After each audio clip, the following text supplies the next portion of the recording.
The evidence to me that just cries out that there's a God is the study of DNA.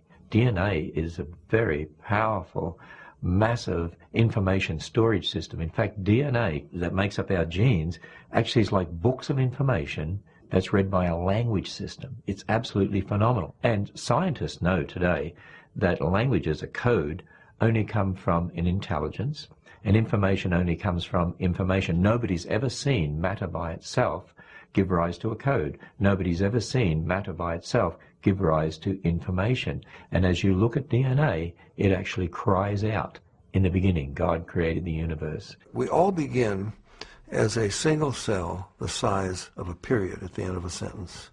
How does that cell know how to build a body with 100 trillion cells in it, thousands of different kinds, and each one of them is so complex, nanochemical machinery beyond our comprehension how it works, and encoded is the instruction manual.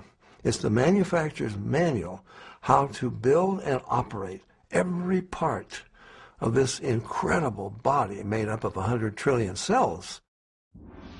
Furthermore, DNA is a three-dimensional molecule that is self-replicating.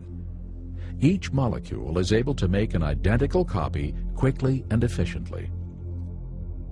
The Lord has even programmed DNA to detect and correct replication errors. These sophisticated capabilities far exceed man's means. God has created the DNA molecule in such a way that it is self-correcting. There are special proteins called enzymes that go up and down the DNA molecule looking for and making repairs on a minute-by-minute, second-by-second basis. God created us with a DNA code that actually has what we call editase or editorial type enzymes. Just as an editor reads a newspaper or a book looking for mistakes, so God has created special enzymes that go up and down our DNA molecule, repairing the mistakes in ways that are unbelievably complex. Our DNA has information in it. And there is a whole field of scientific study called information science, which studies how information originates, how it's transmitted, and so on.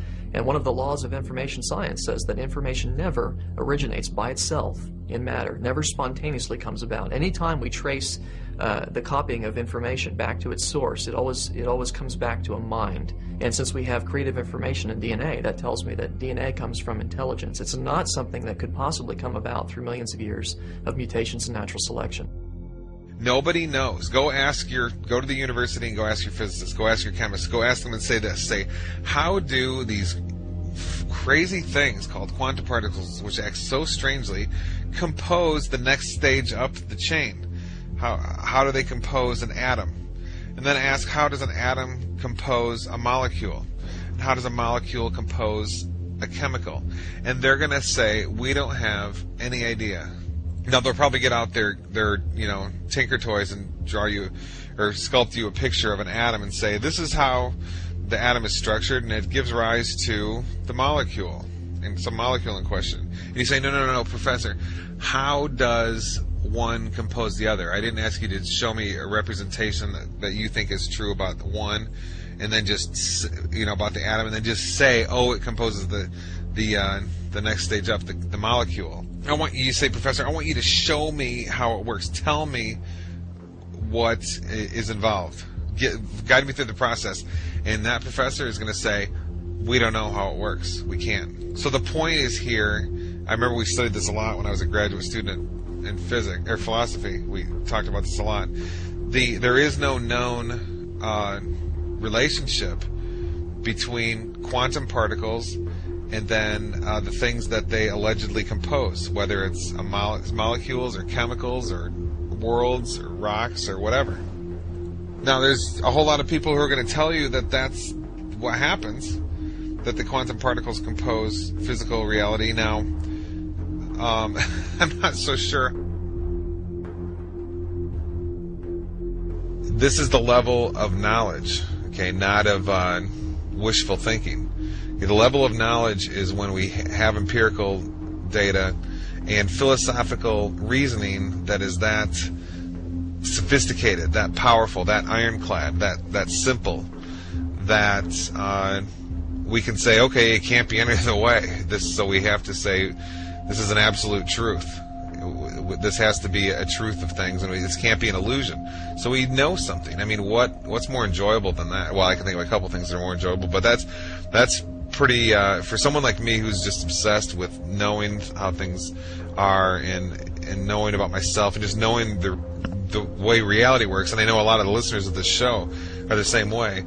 Being able to exist at that level, that empirical and philosophical level, is really important to me, and it feels really, really good. Okay?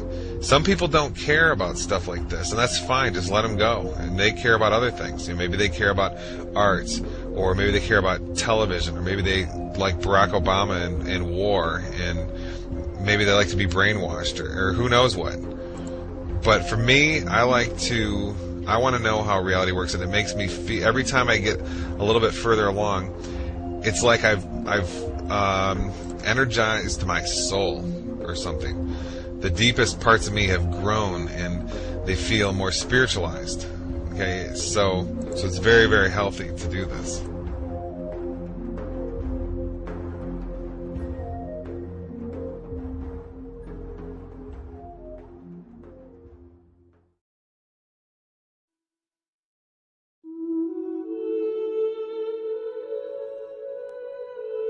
And did you believe in God? Oh, yes. Do you now believe in God? Now? Difficult to answer. I know. I don't need to believe. I know.